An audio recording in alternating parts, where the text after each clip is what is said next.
All right. We're going to go ahead and start our house in order with Dr. Jeff Steed. He's going to pass out some books. I know some of you guys have volunteered to do that. He's going to talk about financial planning. He's going to talk about giving to the Lord. He's going to talk about a lot of things like that. And so go ahead and find your place. And we're going to get started to give him the whole hour that he wants. So I'm going to begin in prayer, and we'll get started. Father, it's good to be in your house today. Thank you for what you're going to teach us. May we learn biblical principles that will not only help us, but make a difference in your kingdom and in our families. Thank you for Dr. Jeff and for what he means to our state convention and the work that he does there. Bless it, our time together. In Jesus' name, amen.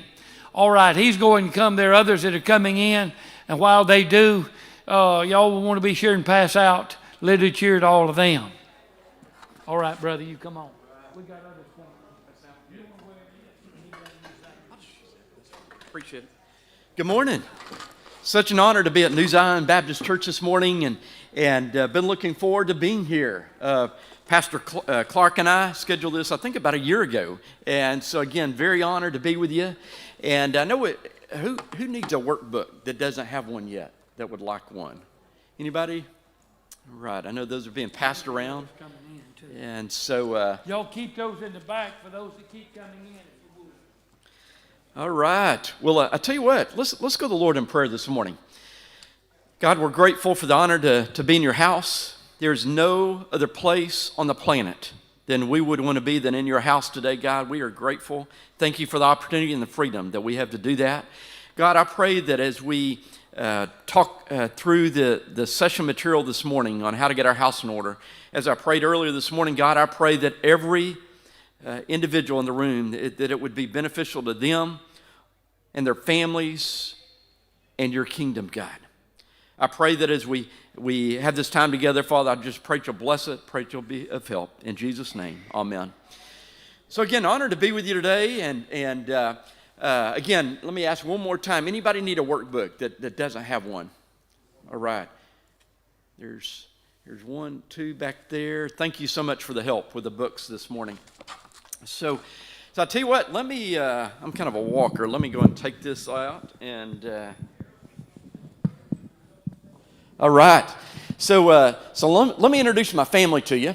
So Corey is our almost 21-year-old in the DFW area, working part-time at a church and going to school full-time. And in fact, he's probably running around the church right now doing some things in Mansfield, Texas. And then my wife Shannon and I, we've been married 31 years and met at a Baptist church in Arlington, Texas in a business meeting. Okay, there are good things that come from business meetings, right? And so we've been married almost 32 years.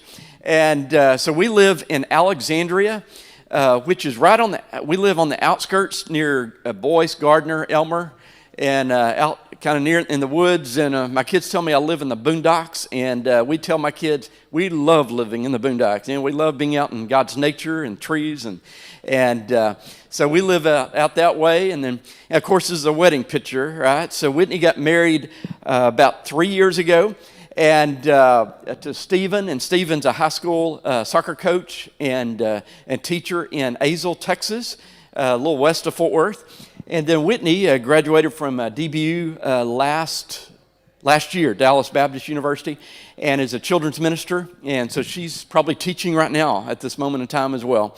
So very proud of her. She's at a church in Fort Worth area. And so just want to introduce kind of who we are. And you might say, well, Jeff, remind me who you are, okay? So again, I'm Jeff Steed, Executive Director with the Louisiana Baptist Foundation. And we're often behind the scenes of churches and serving in various ways. And by the way, big picture just for a second.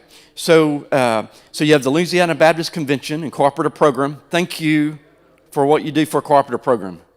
There is, I feel confident in saying this, there's someone in the world at this very moment hearing the gospel because of the cooperative program. So thank you for what you do in investing in that. You have several entities. You have Louisiana Christian University or Louisiana College formerly. In Pineville, you have Louisiana Baptist Children's Home, the Baptist Message, the newspaper, and the foundation. We're all in Baptist family together, serving for the sake of advancing the kingdom. And so we love what we do. The foundation, again, is often behind the scenes of churches. We do a lot in like managing money for churches. In fact, we have the honor to work with over 400 churches in the state, managing their savings account, getting them more money on their money. And what's really neat with that short-term fund is when churches invest in it, they're helping other churches through church loan pools and helping build church buildings for the sake of opening their doors on Sunday morning to present the gospel. So we get to work with some great churches and just managing money for them as well, and then manage endowments, which are long-term funds. I do a lot of teaching on stewardship and related to estates, and a lot similar to what we're doing this morning. And then we offer several church business administrative services as well for churches in the state. And then we also work with individuals a lot. Just about every day, we're working with an individual in the state of Louisiana that's doing something special for their church or another ministry financially. And we get to work with some phenomenal individuals that give all types of assets like stocks, bonds, real estate, state gifts. We have people that want to put their church and other ministries in their state. We can help facilitate all of that. That's part of our ministry and working with Louisiana Baptist. And so that's kind of who we are in a very brief nutshell per se, okay? But let me kind of get into our session today. Thus says the Lord, set your house in order. And the house that we're talking about has to do with our estates and some of that area. And it should relate to every adult in the room today. And whether you're 20 or 100. And so I really do hope it's going to be helpful to you this morning and your families. So what I want to do is accomplish this in our brief time together this morning. And by the way, let me just stop for a minute and say thank you. Thank you for doing something a little different this morning. I realize that and appreciate the opportunity. Again, as I prayed early this morning, that I hope the information is helpful to you and your families and potentially God's kingdom. And so I really do hope it's going to be helpful to you today. And so we're going to set our house in order, talk about how to set our house in order biblically. We're going to lay a biblical foundation for what we're talking about here this morning. Then we're going to talk about how to protect and provide for our families.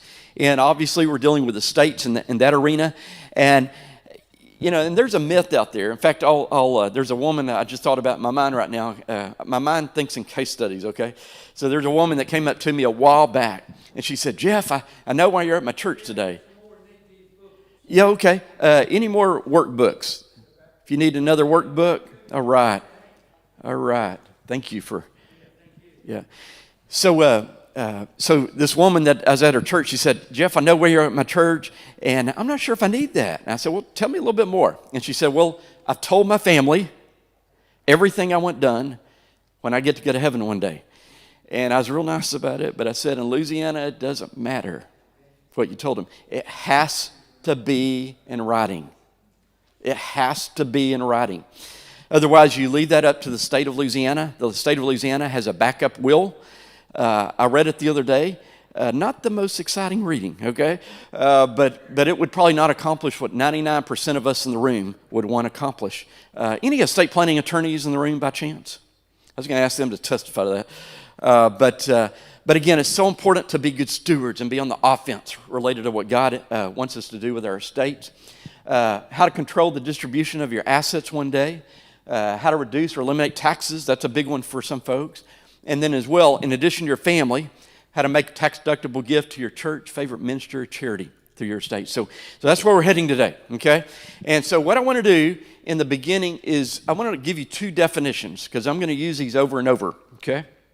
One of those definitions is called estate. And some of you are thinking, well, Jeff, that's what I have when I go to heaven one day, right? As far as what your assets. And that's true, but it's also everything you have right now that God's blessed you with. Everything that God has blessed you with. It's not something we think about, every day, but it's your real estate and bank accounts and life insurance. It's all of that, And when we start thinking about that, we realize how blessed we are, right? There's probably not a person in the room to where you've ever truly been in need, right? Matthew, talking about do not worry about our bodies or about what our food and provisions, and God provides everything we need, right? And so it brings a sense of gratefulness, when we start thinking about all this, that God has blessed us. And so the second definition I want to give to you, and I don't have a slide for it, but the second definition is called probate. In Louisiana, what do we call that? Succession. And often in Louisiana, we always have a special word, for in the state. That's it. It's called succession. And some of you know what that is because you've been the executor for a family member who has gone to heaven. But what it is basically if Jeffrey Wayne Steed gets to go to heaven today, my will goes through probate or succession, okay, which means it's a court process to make sure that everything that's in that will is going to be accomplished. And sometimes folks like to avoid succession and probate. I actually like it because they're going to make sure that everything that's in my will is going to be accomplished. So in my mind, that's huge. And we have a pretty efficient system in Louisiana for estates and probate. I mean, we really do. And there's always exceptions, but for the most part, it's a pretty efficient process. So those are two definitions, estate as well as a succession, that I want to give to you because I'm going to kind of use those over and over today, this morning. So now I want to lay a biblical foundation for what we're talking about here this morning and the importance of it from a scriptural standpoint. And I'm going to give you 4 biblical principles. The first is this, which has set our house in order. And some of you are probably already thinking about the Old Testament story that this has to do with. And it's found over in Isaiah. And in Isaiah, God told prophet Isaiah, I want you to go to the king, and I want you to tell the king he's about to pass on, right? And by the way, what was the king's name? Anybody? On the tip of your tongue. Not a name we use every day. Hezekiah, remember?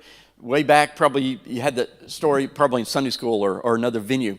But basically, and so let me set the stage for it. So God told prophet Isaiah, I want you to go to the king and again, tell him he's about to pass away.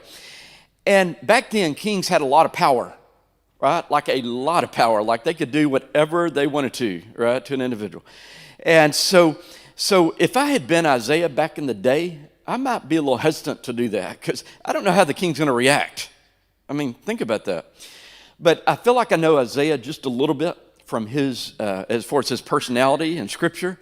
And I don't think Isaiah hesitated at all. I think he went straight to the king and let it be known, right? And because of that, King Hezekiah had a heads up that he was about to pass on and probably got his plans in place pretty quickly, being the king of a nation, right? And so most of us, though, don't have a heads up, right? We don't know when we're going to heaven, which I think is a good thing typically. But again, because of that, we need to have good plans in place to protect our families and to leave impact, legacies to those individuals and entities that we've had a passion for in our life.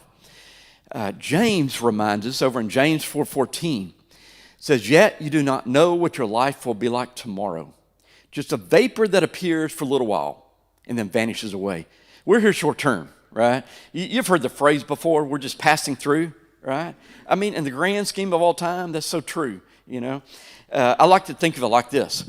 Think about an eternal timeline, okay? An eternal timeline. Over here is the beginning of all time. Before God created anything, the beginning of all time, right? Now follow that timeline over here.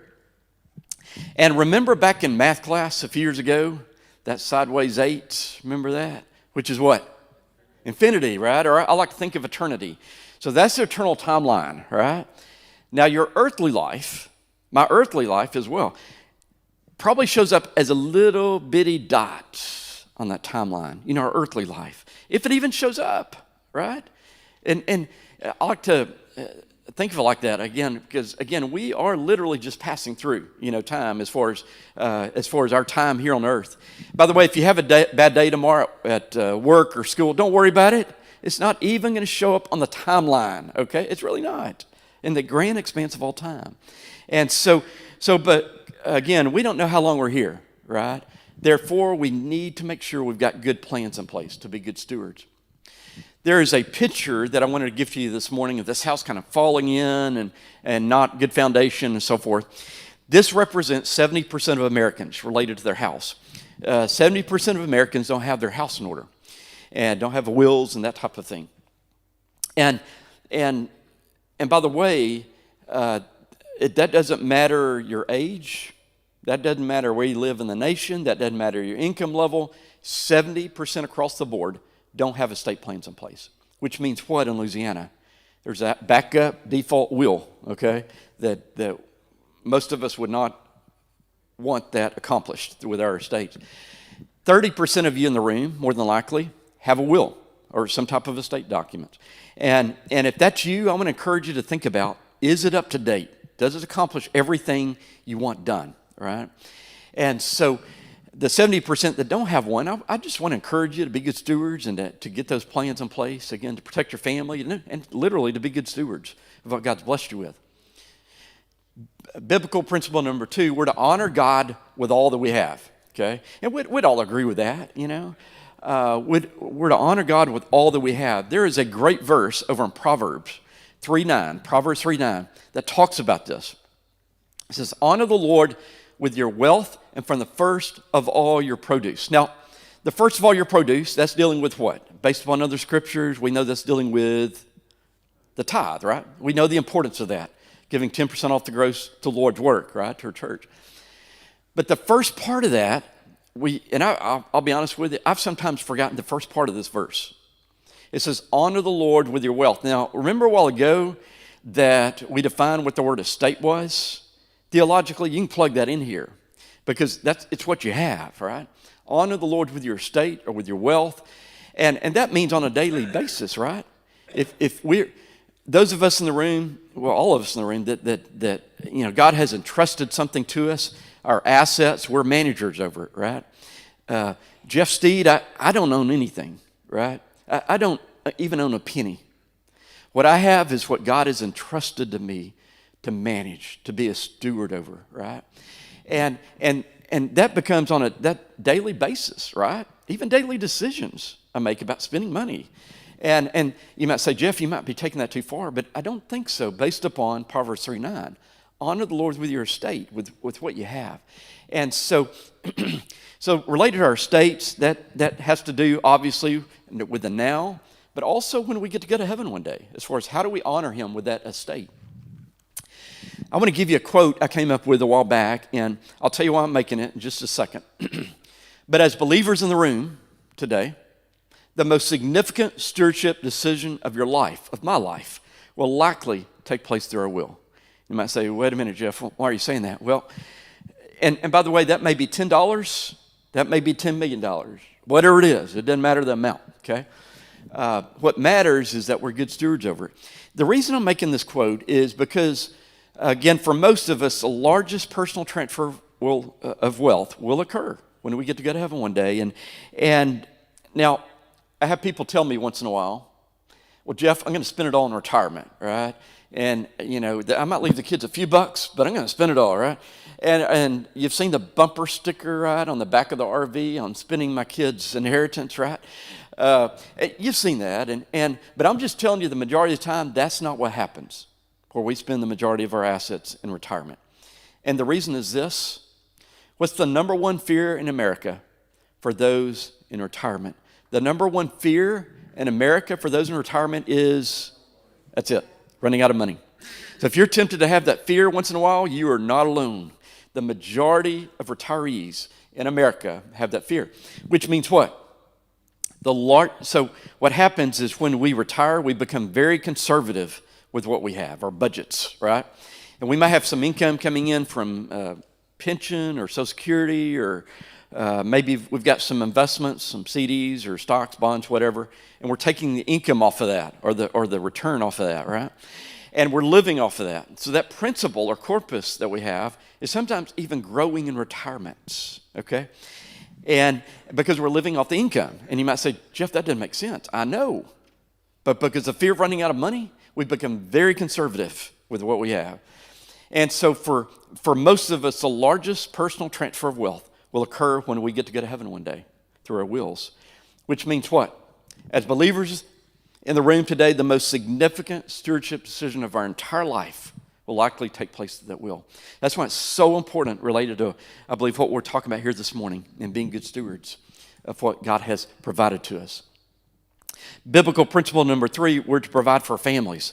And we know the importance of that, right? And making sure that we properly plan for our families related through our estates one day. And especially if you have a family member, like a minor child, that is legitimately dependent upon you, right? So there are several parents in the room today. And if you have minor children, it is so important to make sure you're properly prepared in your will to take care of them if something happens to you. And by the way, I realize some of what we're talking about here today is not the easiest thing to think about, okay? I get that. But I encourage you to think through it. And again, to make sure that you've protected your families, to make sure you've been good stewards of your family as well, in case something was to happen. There are also, there's probably some in the room, at least one or two, that you have a special needs adult child. And just about every audience I have the honor to speak to in the state, there's at least one or two in the room. And so just briefly, if that's your scenario, I encourage you to reach out to our office and let us talk to you further about that. What happens is most of the time, special needs adult children are on government assistance, okay? And which is very important. And if they were to inherit suddenly from mom and dad, they could be disqualified from all that. So there's a really good way to handle that. Holler, we'll talk to you quite a bit more about that. Also, if there's other family members that are legitimately of need upon you, if you weren't around. There was a woman a while back that told me, Jeff, my mom is in a financially destitute situation. She has nothing. And literally, this is the daughter talking to me. She said, literally, my mom is depending upon me to have food on the table. And she asked me, should I put my mom in my will? I said, absolutely. Absolutely. Any family member legitimately dependent upon us, we need to make sure that we've properly prepared through our wills to take care of them if something happened to us. I'm going to give you a verse, and I want to put a disclaimer on it.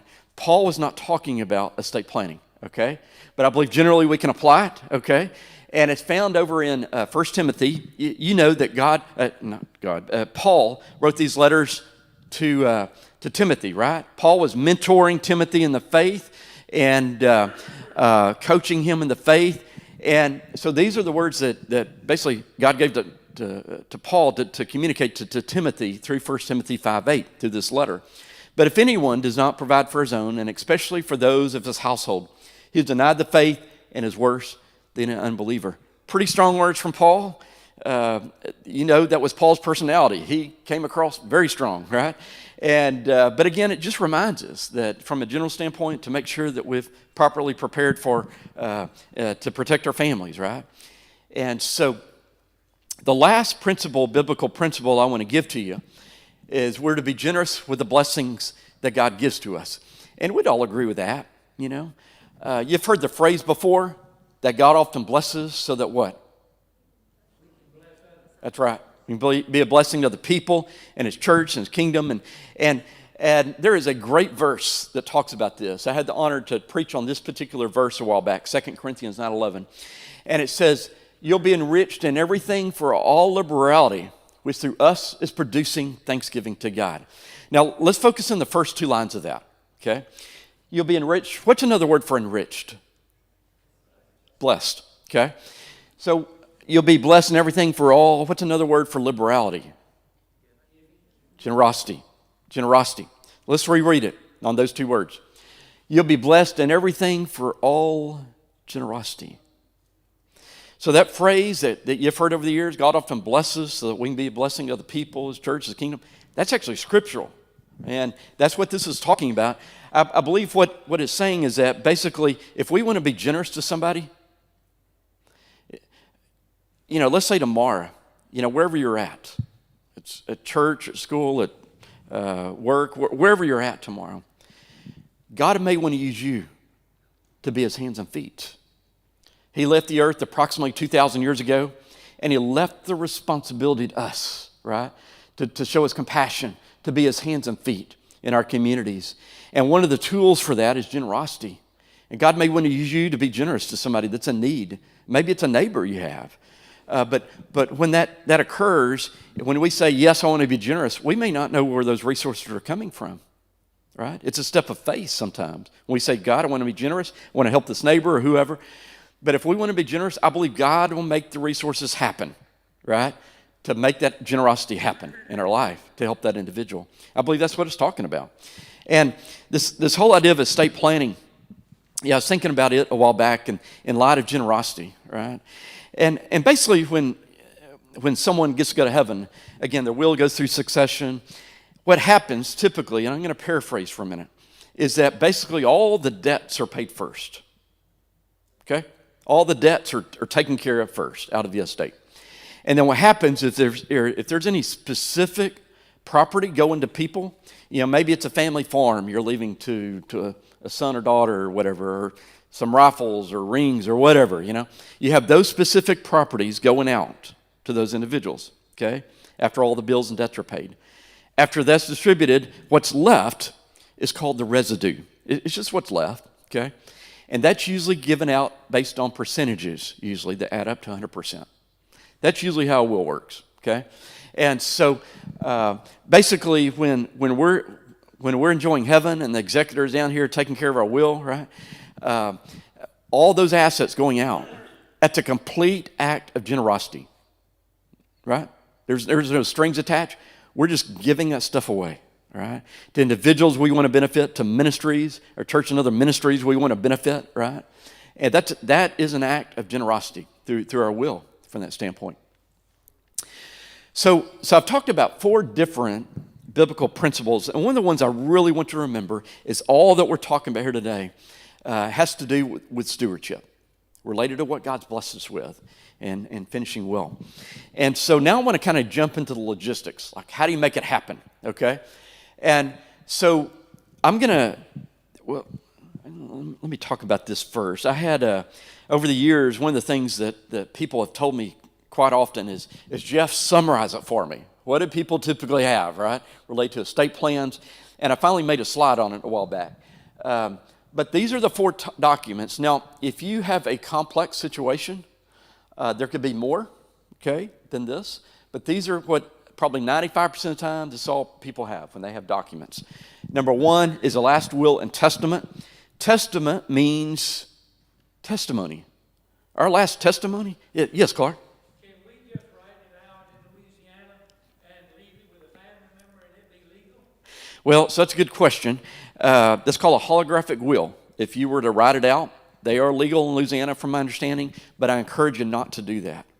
And the reason being is, so I've been in 3 states. I was with the Southern Baptist of Texas Foundation. I was with the Arkansas Baptist Foundation. And I've seen several holographic wills over time. And as you read through them, they're going to cause more family conflict because they're not clear. They're not clearly written out. So it tends to cause more conflict than help. And so that's why I encourage folks to invest a little bit, make sure to just, it's done right, to make sure you've included everything. But great question, but they're illegal. Yes? But that type of will has to be dated and signed. Yes. And I'm actually I cannot remember at the time if they had to be notarized in Louisiana. I can't remember that at the very moment. But bottom line is, but again, I encourage you not to do that. Because again, I've just seen so many of them that would have caused so many issues. Could you repeat the questions, because some of us are a little harder? Oh, sure. Somebody speaks in the back, we don't understand. No problem. So the question was, can you write out a will, basically? I understood that one. Okay. You mean just in general? Yep, perfect. The question that he had was it had to be signed and dated? Yeah, if it had to be signed and dated. And so, yeah. And so, yes. Right. There's a clause in there that says if anybody contests it, that they are out of it. Yep. Is that legal? So it's called a no contest clause, and which I think they're pretty smart to do that. But it's a little bit of a gray area in Louisiana. Okay. I know folks that put it in there. I think it's a very smart statement. Basically, the question was, can you put a no contest clause? Like if anybody contests your will, like a long-lost niece comes back and starts contesting the will, like my uncle meant to put me in that will. Well, they're automatically out, right? Or if you have somebody in the will and they contest what they're getting, the amount they're getting, they're out. So I think it's a pretty smart thing just to prevent chaos and confusion. So I know I'm not answering your question directly, except to say it's a gray area. It's questionable. Texas, I saw it quite a bit, and so last will and testament, and I'm going to come back to that one. Okay. The second document is a durable power of attorney. I was in a church a while back, and I got the same question 3 times from folks. So I want to be sure I'm real clear on this. A durable power of attorney has to do only while you're living. Okay? Only while you're living. And what it is basically if I go into a coma today, my power of attorney agent, the agent is the person, can step in my shoes and be me for all practical purposes. They can pay the bills, and I'm talking on the finances, okay? They can pay the bills. They can do whatever they want to. Usually, from a financial standpoint, it is a lot of power to give to somebody, okay? So you want to think through that carefully and prayerfully as far as who that person would be. It may be a family member, spouse, son, daughter, whoever, you know. And so a power of attorney, again, is valid only while you're living. The example I started a while ago, if I go into a coma, my power of attorney agent steps in and then pays the bills, keeps things rolling. 2 weeks later, I come out of that coma. Things just continue as normal, okay? And so hopefully it's a document you may not ever need, but I encourage you to have it because it is so important to help protect you if something happened to you, okay? Yes. The power of attorney document is in fact, the first 3 documents on the screen there, I keep on pointing up there because I see a screen up there. But the first 3 documents are drawn up by an attorney, okay, or customized for an individual. The 4th one's a form, and I'll talk about that in just a minute. So a power of attorney, again, valid only while you're living. By the way, when somebody passes away, who takes over at that point? The executor of the will, okay? 3rd document is a power of attorney over medical. It's the same idea. You know, if I can't make decisions on my own, who's going to make those decisions for me, right? And if I'm like in a coma. 4thly, I mentioned was a form. And if you've been in the hospital lately or you had a test done or something like that, they probably asked for this. I was in about 4 or 5 years ago. I rolled over from my wife about 4 a.m. in the morning to Shannon and said, I've got to go to the hospital. And I felt like I was dying. I had no idea what was going on. I'd never felt pain like that in my entire life. And she knew something was up because that's my last resort. And nothing wrong with hospitals. That's just my last resort, okay? And so we get to the hospital about 5 minutes down the road in Mansfield, Texas, and they give me 53 pages to fill out, okay, or whatever it was. Remember, I felt like I was dying, you know. That was not a priority for me, you know. Thankfully, Shannon was there. She helped me with that paperwork. And one of the questions on there is, do you have a living will? And by the way, again, I felt like I was dying. You want to avoid those kidney stones, okay? You want to avoid those, right? And I mean, they are not fun to deal with, right? But anyway, I have these pages. Shannon's helped me with it. And again, on page whatever, they asked me, do you have a living will? And if you say no to that, they're going to put a form in front of you real quick because they want to know what to do if you can't make certain decisions on your own. And like eating and hydration, again, it's not the easiest thing to think about. But again, think about a living will as a letter to your doctor. What to do, what not to do in certain situations, okay? And so the first 3, again, are customized towards the individual. I told you I'd circle back to the first one. Let's talk about a will for a minute. Some of you, or most of you in the room have at least seen one. You may have one yourself. If not, you've probably at least seen one from a family member or somebody else. There are multiple pages, right? Lots of legalese in there. But I will tell you that about 95% of that will is in all wills. The wording is in all wills. It's like a template document a lot of times. And so what we get to customize is a small part of that. And these are the three areas typically we get to customize. And by the way, if there's something unique in your situation, that may be in there too. But primarily, these are the three areas that's in there. Number one, who's the executor? The executor is the quarterback, okay, over the estate process. And they are legally responsible to follow every T you've crossed, every I that you've dotted in that will, okay? So the executor is the quarterback, right? And you always want a backup in case they're not available or passed away or whatever, you know. Secondly, and it may or may not apply to you, but the second area is who's in charge of the children, if they're minors, okay? And I'll tell you, that's one of the most important things we'll talk about in this entire session. If you are in charge of a minor child, it is so important to have a will, to name guardians, and you always want to back up. What happens in the state of Louisiana, if someone passes away without a will, and they have minor children, it is up to the state of Louisiana who's going to raise the children. I had a single mom come up to me a while back, and she said, I've told which family member I want to take care of her, I think it's her daughter. And I said, well, in Louisiana, it has to be in writing. You know, it doesn't matter what you said verbally. So that is so important. Some of you are grandparents in the room, or great-grandparents. And I want to encourage your kids to get a will done. If you've got grandchildren that are minors, encourage your kids to get a will done. And that is so important. You know, I'll tell you, the state of Louisiana, in that situation I just described without a will, they often want to find a family member to play that role, but it may not be the family member you want raising your children. And what I mean by that is you want somebody to raise your children that at least share your same values. Are they believers? Would they raise your kids in a Christian home, you know? And, you know, like in my family, unfortunately, not all of my family are believers. And I would not have wanted them raising my kids, you know, because of that. And so anyway, it's so important related to the guardianship issue in wills. And so in the will, you've got the executor, the quarterback over the will. You've got the guardian over the children, or guardians, and that can be a couple, by the way.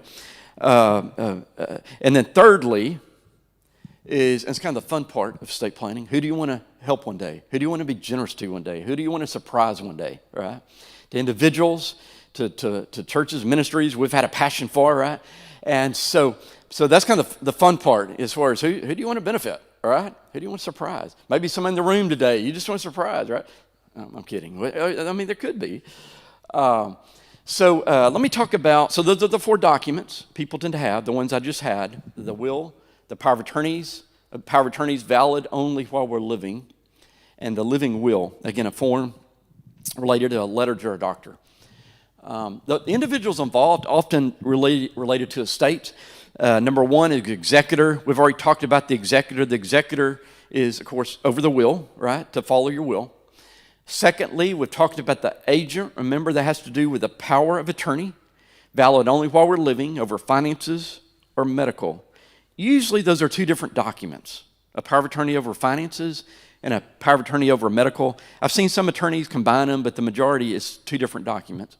The agent is just the person that's going to serve that role. And again, you always want to back up. You always want to back up at least one. Guardians, we've talked about guardianship issue and the will. Trust, let me just talk about trust just for a moment.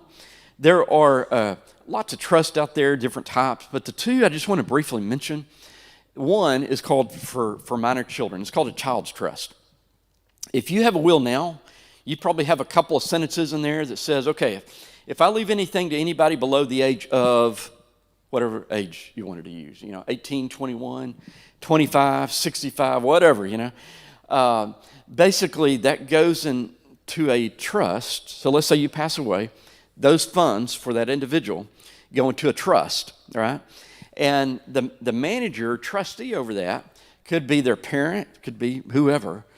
And basically they're responsible to make sure that child, let's say a minor child, has the funds for the guardians to take care of that child, right?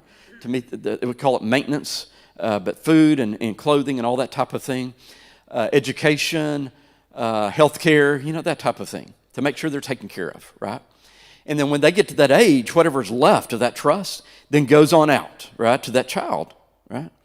And so they inherit it outright at that point. And that's called a child's trust. We see people use these quite a bit for adult children too. So a case study I just thought about, worked with this couple a while back. Actually, it's been a few years. And I remember sitting down with them, and they said, Jeff, we have 2 children, adult children. And they said, I was talking to the husband, he said, if my wife and I passed away today and our children inherited from us, one of those children would have their inheritance 30 years from now. They're a saver, right? And which is a blessing. The other child would have it spent on Amazon this afternoon, okay? And that type of thing happens to where it's blown quickly, okay? And that was their concern.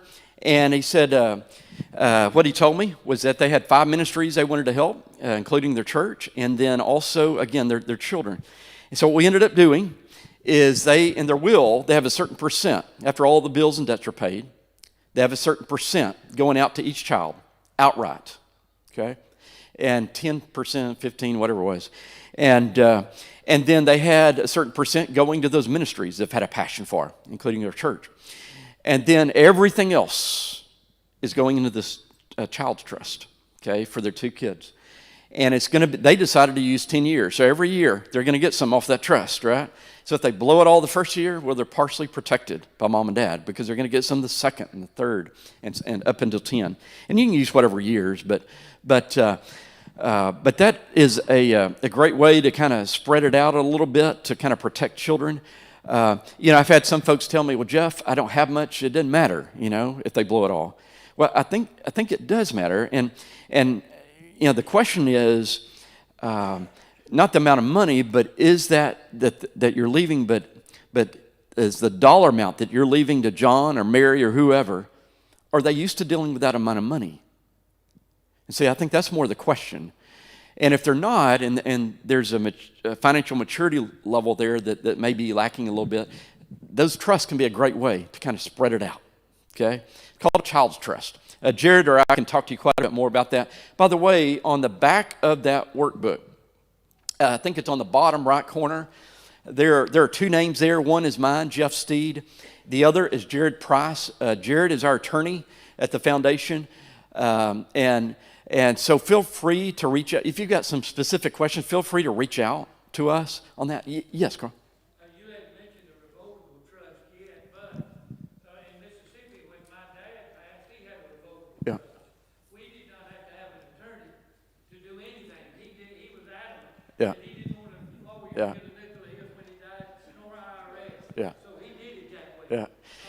But in Louisiana, you have to have an attorney if you have a revocable trust after the death of the person. Yeah, and I appreciate you bringing that up. I was going to mention that as well in the revocable trust.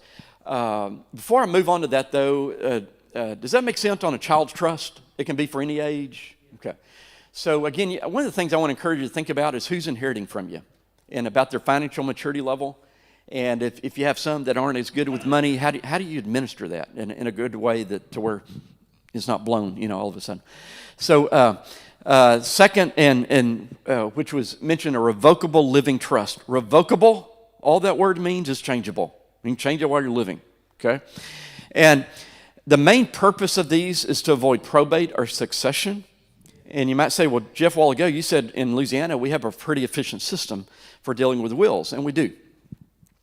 Where we see people use these the most is when they have property in multiple states, okay?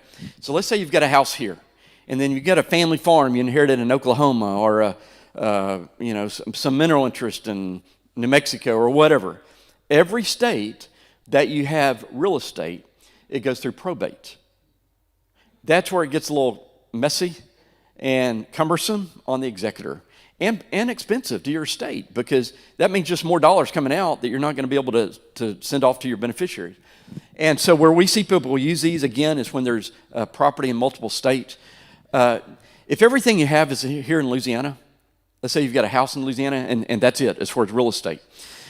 What we see is probably 95% of the time people just have a basic will. It's not complex, and works well through the Louisiana system. And so So again, that's called a revocable living trust if you've got property in multiple states. Jared or I can talk to you quite a bit more off track about that, okay? And so, but those are two trusts I wanted to mention. Let me talk about something really popular for a minute, okay? Taxes, but it's important, okay, related to estates. There are two different types of taxes typically involved with estate. One is called the estate tax. Some people call it the death tax. And you see the exemption up there? You see that number? Almost $13 million, okay?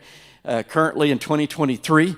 If you're married, that's $26 million almost. If you're below that, in fact, if 97% of Americans passed away this year, 97% of Americans passed away this year, we would owe no estate tax because we're below that, right? Shannon and I, my wife and I, we are in great shape. We would not have an estate tax if we passed away this year. I will tell you, the foundation, we do work with some folks above that level, and there's some very effective ways to avoid estate tax, legally, of course. But I'm just saying most of us would not be impacted by that. I don't want to complicate things, but in 2026, the year 2026, this is going to change.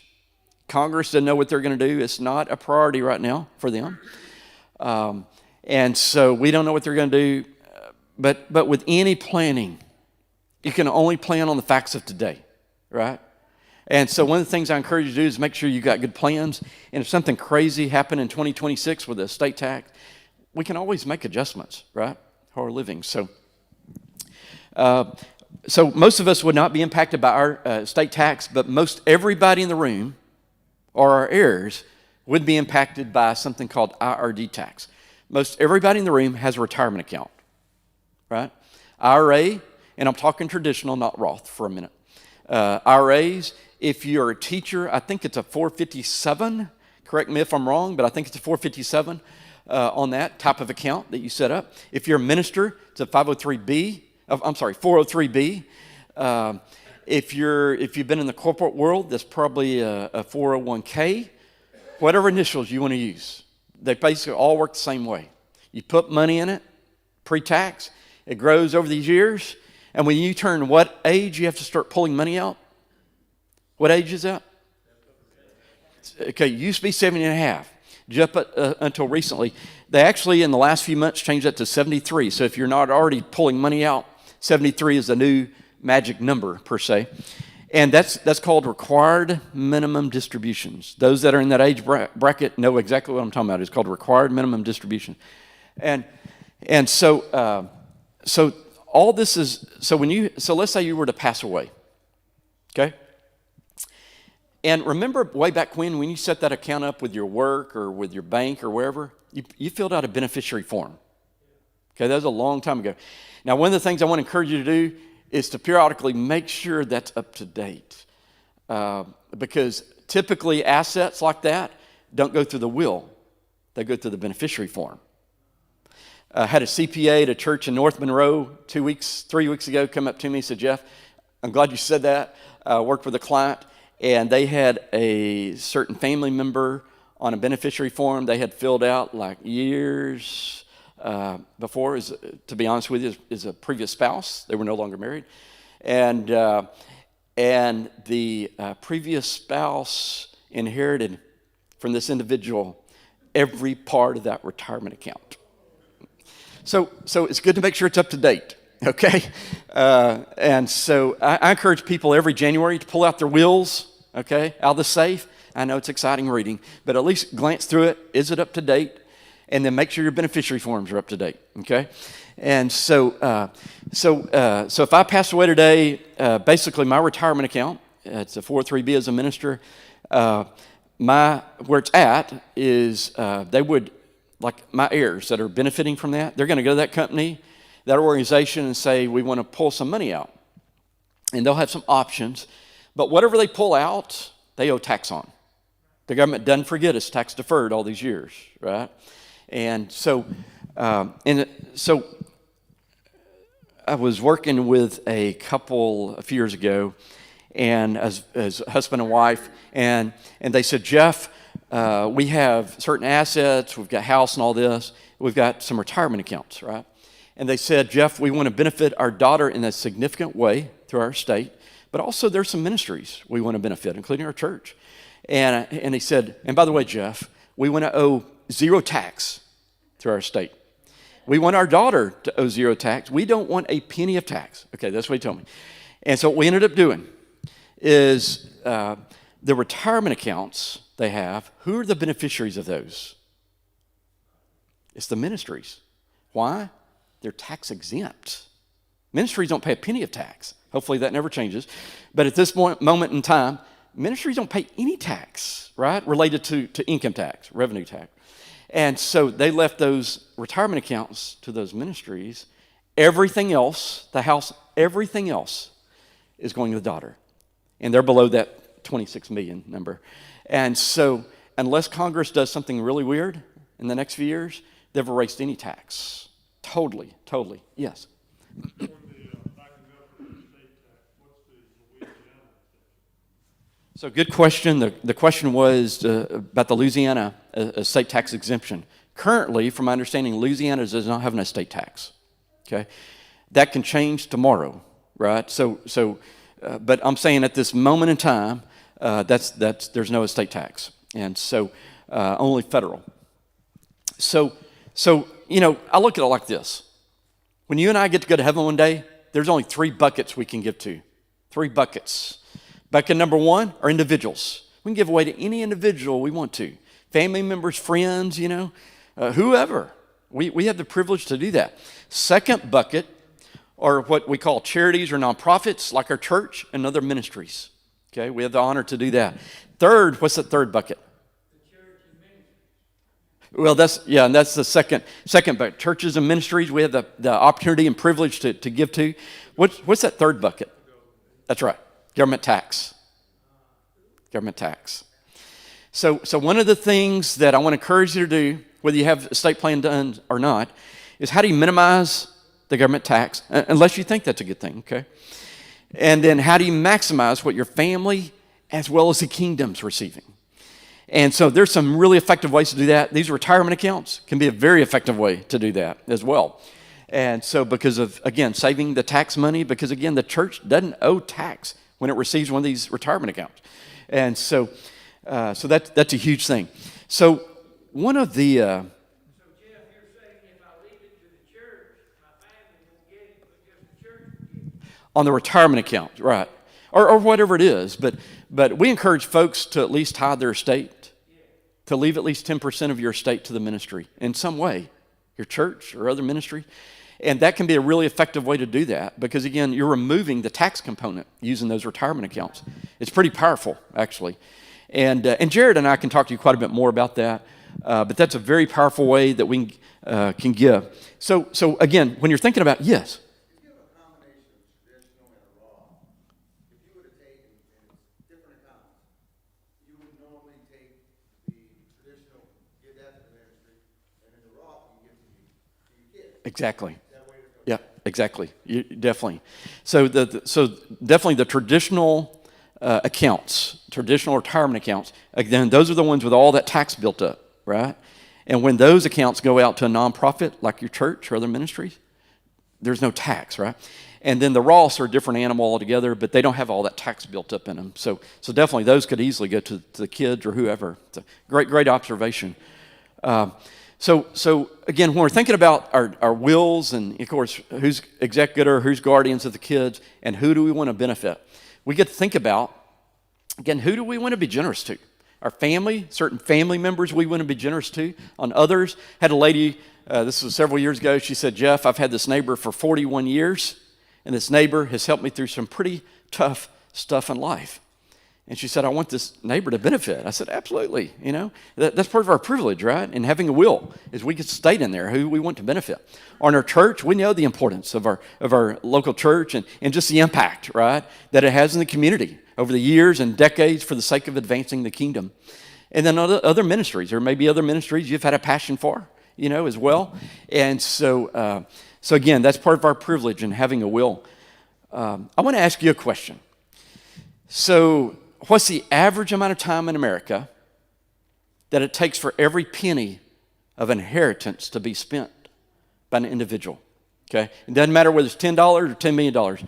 What's the average amount of time in America it takes for every penny of an inheritance to be spent by an individual? Somebody said a year? 8 months? Anybody else? 5, 6 months? So I was teaching this session or something very similar in First Baptist Church, I think it's First Baptist Church, Kerrville, Texas, close to San Antonio down there. And a guy stood up when I asked that question. And, you don't know what's coming next, right? When somebody stands up while you're teaching, I mean, you can relate to me back there. You don't know what's coming next, right? And he said, Jeff, I got to say something. I said, well, feel free. And he said, well, the answer to that question is 18 months. Because that's how long it took me to spend my parents' inheritance.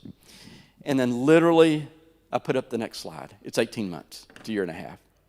And so that's an average, right?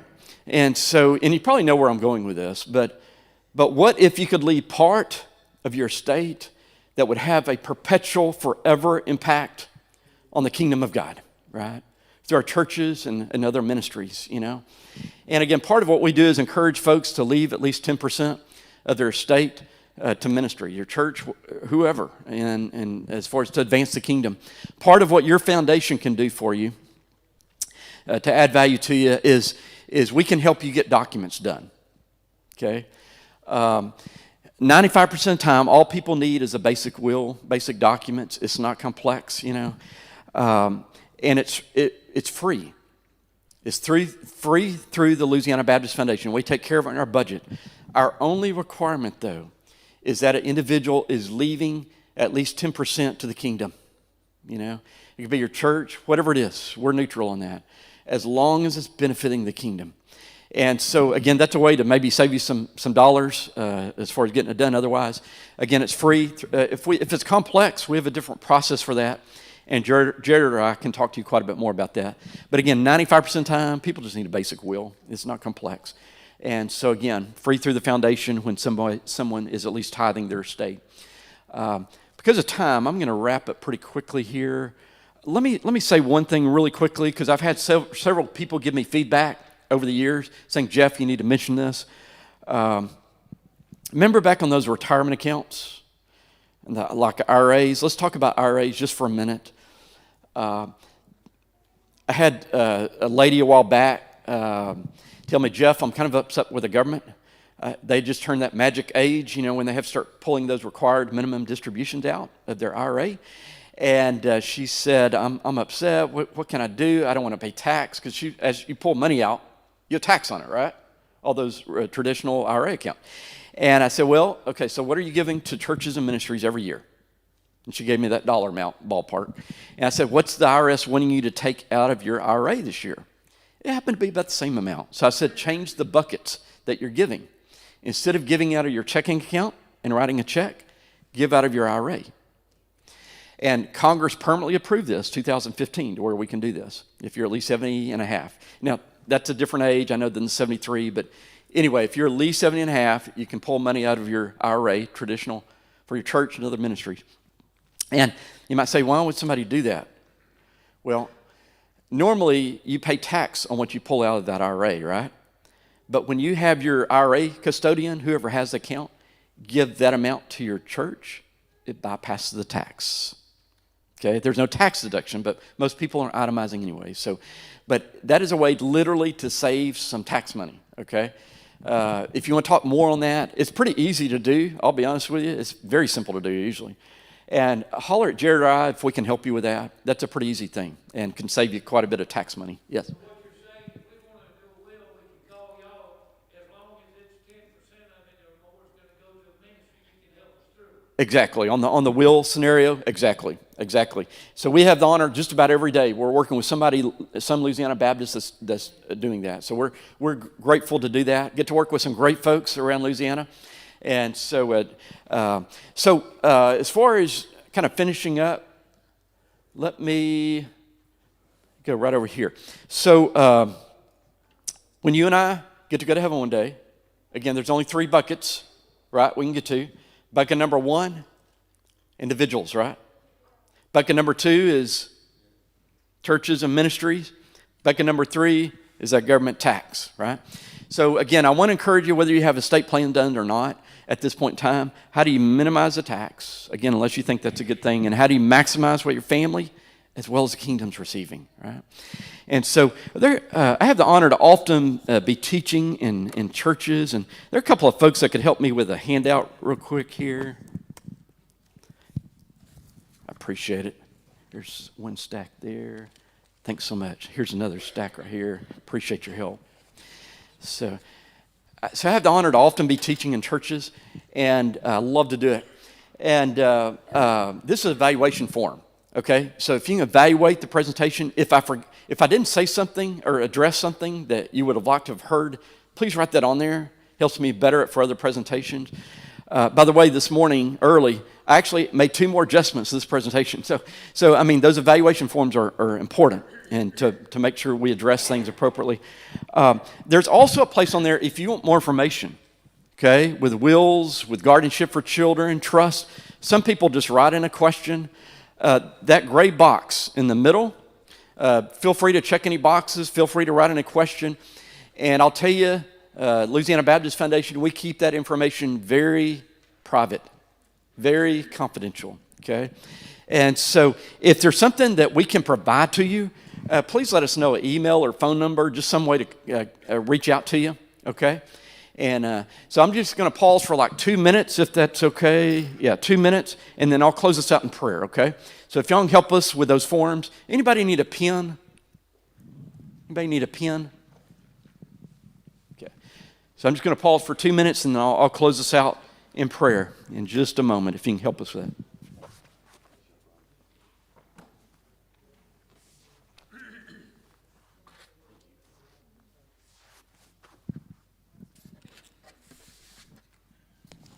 Any in our Sunday school class that would need a Sunday school book, George here. We'll just take one more minute. And Any that be in our Sunday school class that need a Sunday school book, before you leave, George has got them, and I'll leave some on this side of the mic.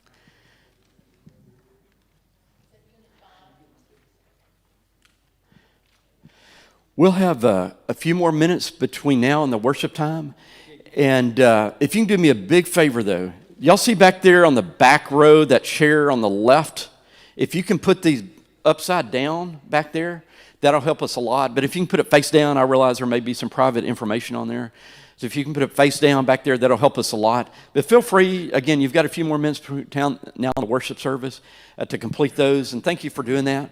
If you want more information on something, we'll follow up with you. You'll probably hear from Meredith Hudson in our office. Just know that's us. I know a lot these days, there's lots of spammers, folks fishing for things, all that. So if you get a call from Meredith Hudson, Louisiana Baptist Foundation, she's legit, right? She's with us. But she'll help you facilitate getting what you need. So again, thank you for the honor to be with y'all today. And let me go to the Lord in prayer for us this morning. God, I pray that, again, that the information has been helpful to folks here and will be through their families and your kingdom, God.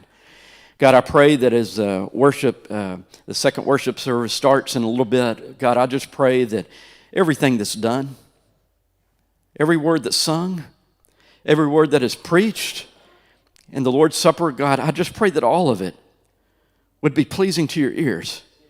I just pray that it would bring glory to your name.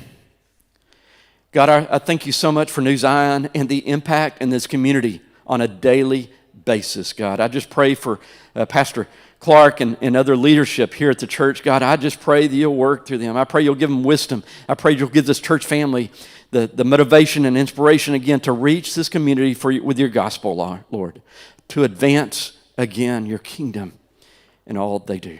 In Jesus' name, amen. So thank you so much. Thank you, Brother Jeff. Wasn't that a good presentation? I wish we'd had more time, but thank you so much, brother. Come by and ask him any questions you have, and feel free to do that. And hang around a little while. Thank you.